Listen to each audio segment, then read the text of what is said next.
If this feels familiar, that's because you've seen it before. Not on YouTube, not on social media, in history. Because every major financial disaster begins the same way.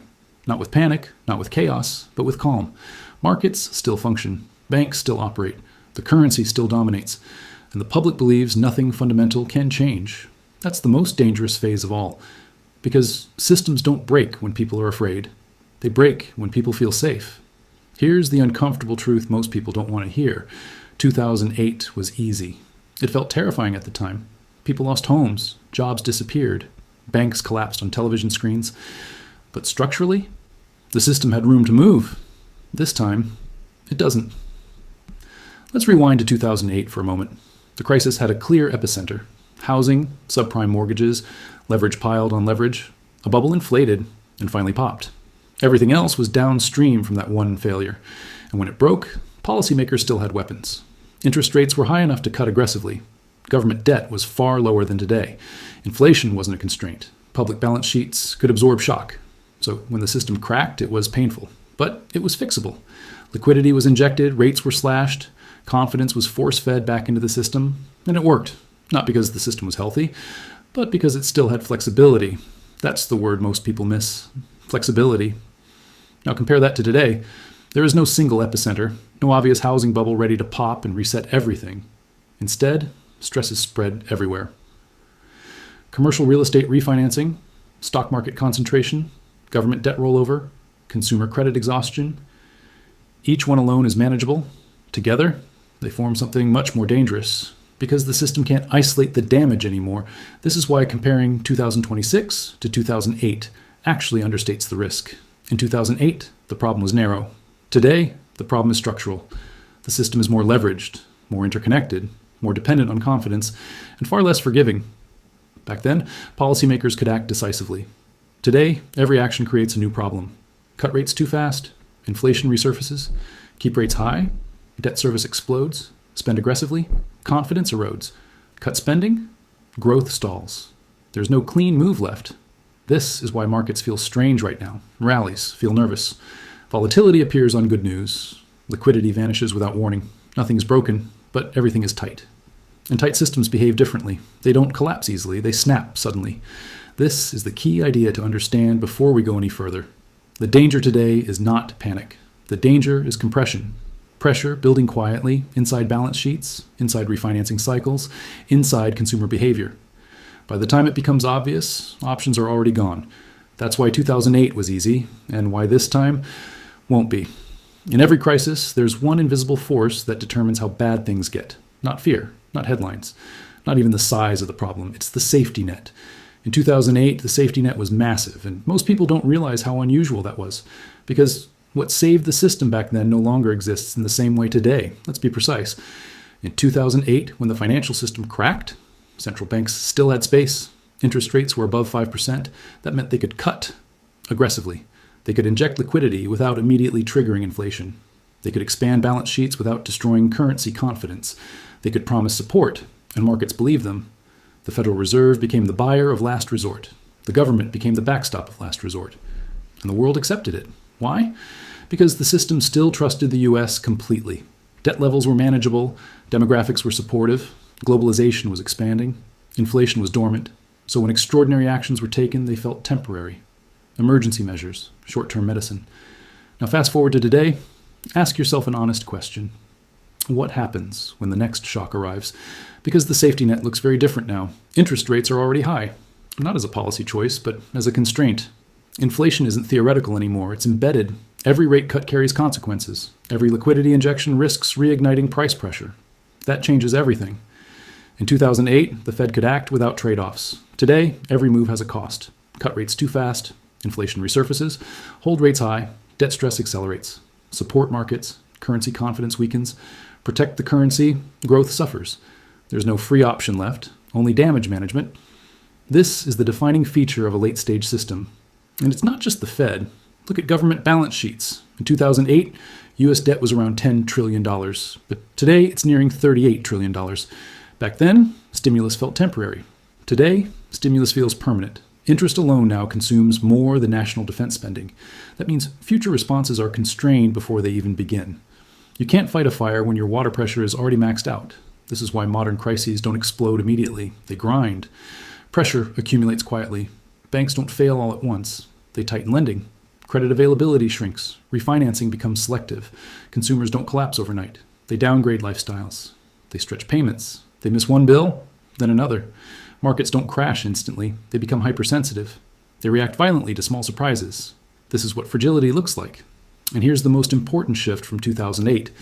Back then, markets assumed rescue was guaranteed.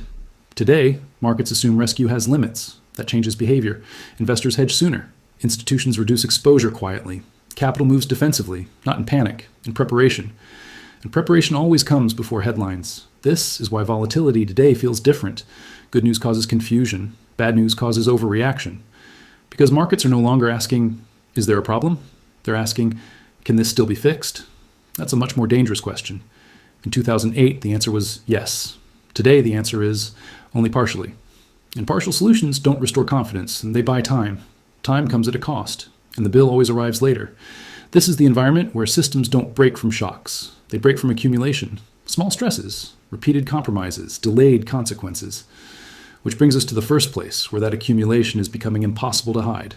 Not housing, not stocks, but something far more foundational, commercial real estate. Every major financial crisis starts in a place people stop paying attention to. In 2008, it was housing. Today, it's commercial real estate, office buildings, shopping centers, downtown towers that once symbolized economic power. And that's exactly why this is dangerous. Because this time, the damage doesn't arrive with panic. It arrives quietly.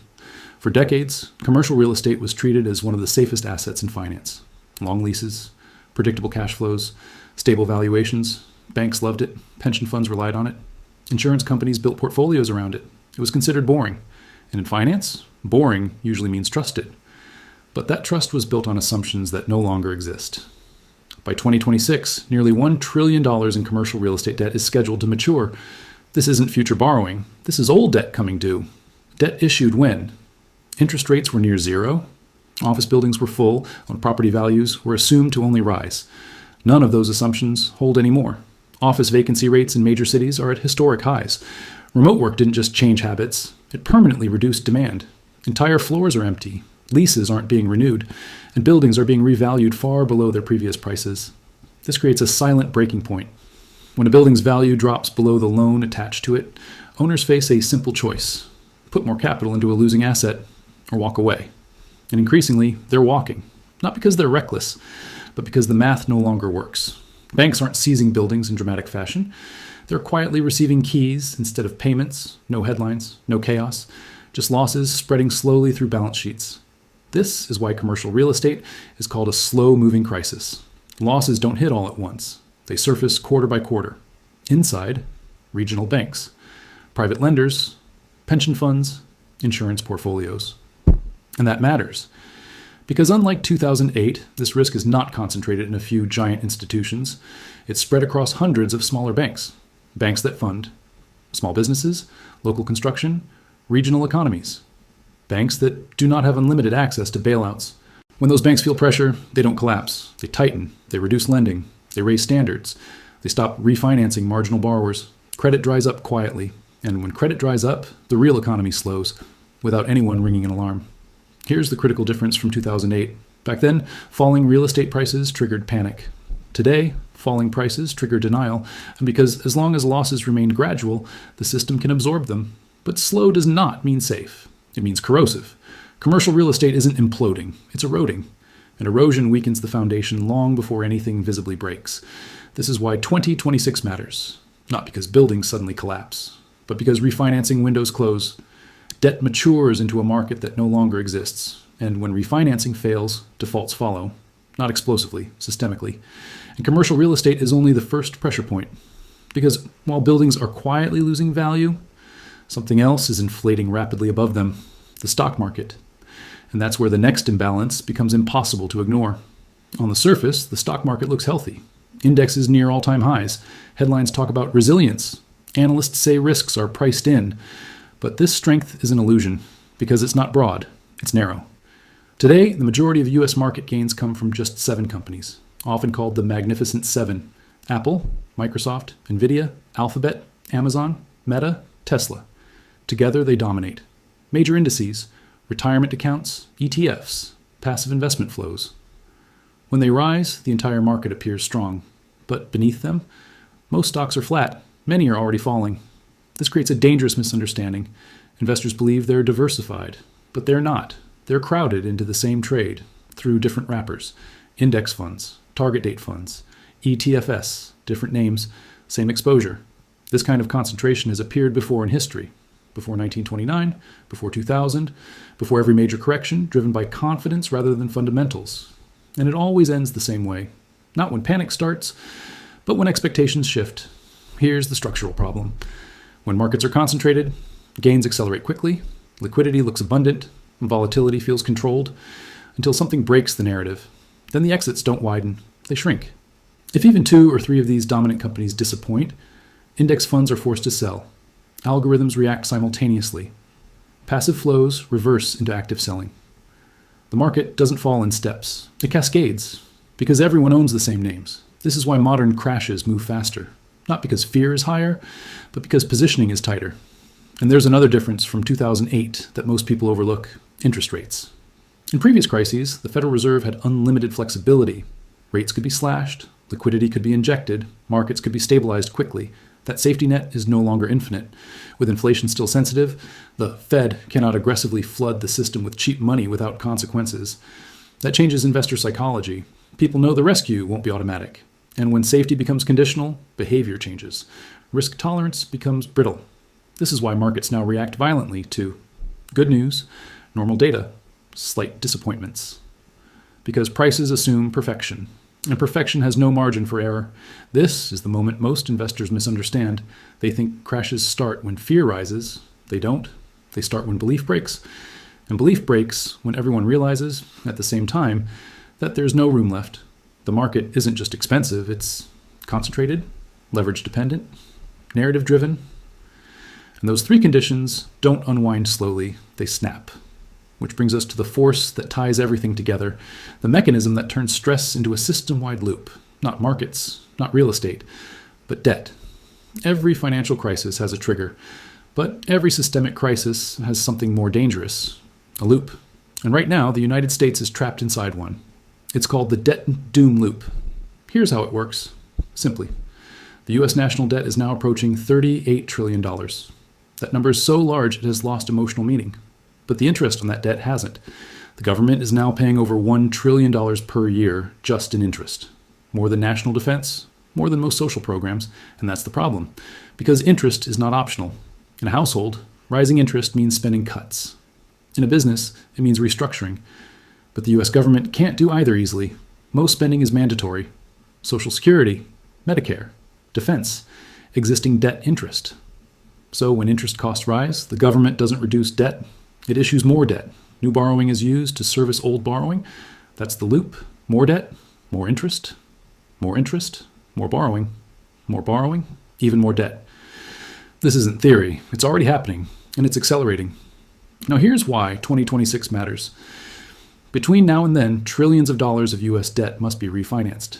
Debt issued when rates were near zero is rolling over at much higher rates. That means higher interest costs, less fiscal flexibility, more pressure on the system. And here's the catch most people miss. The Federal Reserve cannot solve this. If the Fed cuts rates aggressively to ease debt pressure, inflation resurfaces. If the Fed keeps rates high to fight inflation, debt service explodes. Either path creates stress. This is what economists call fiscal dominance. Monetary policy stops leading. It starts accommodating. That doesn't cause collapse, it causes distortion. Asset prices stay elevated longer than they should. Risk stays mispriced. Savings lose purchasing power quietly. The system remains stable, but fragile underneath. This is why debt ceiling fights always end the same way. They argue, they threaten, they warn, and then they raise the ceiling, because default isn't an option, and austerity is political suicide. So the system rolls forward. The pain isn't concentrated, it's diffused. Across time. Savers, asset prices, future growth. Diffusion delays recognition, but delays make systems fragile, and because eventually confidence asks a different question. Not, can this be paid? But how long can this be rolled? That's when markets change behavior, not with panic, with preparation. And this brings us to the final pressure point, the one closest to everyday life, the consumer. The The U.S. economy doesn't run on exports. It runs on consumption. Nearly 70% of GDP depends on the consumer. And today, the consumer is no longer supported by income growth. They're supported by credit. Auto loans at record levels, credit card balances at all-time highs, interest rates on consumer debt the highest in decades. Delinquencies are rising, quietly, steadily. This is what a breaking point looks like. Not panic, compression. People don't stop spending all at once. They downgrade, they delay. They miss one payment, then another. No headlines. But the pressure builds. This is why 2026 is not a prediction. It's a convergence. Commercial real estate refinancing stress, market concentration risk, debt rolling over at higher rates, consumer credit exhaustion. In 2008, the crisis was narrow. Housing broke. Everything followed. And policymakers had ammunition. Today, the stress is broad, and the tools are weaker. This doesn't guarantee collapse. It guarantees fragility. And fragile systems don't need big shocks. They need small ones in the wrong place. So the real takeaway isn't fear. It's understanding. Because once you see the structure, you stop asking, when will it happen? And start asking, what happens if stress increases just a little? That's the difference between reaction and preparation. Because 2026 isn't a prediction. It's a pattern. And patterns don't announce themselves. They reveal themselves slowly. If this series changed how you see money, power, and history, comment pattern below. And if you want more breakdowns like this, without noise, without hype, without fake optimism, subscribe to AG Currency.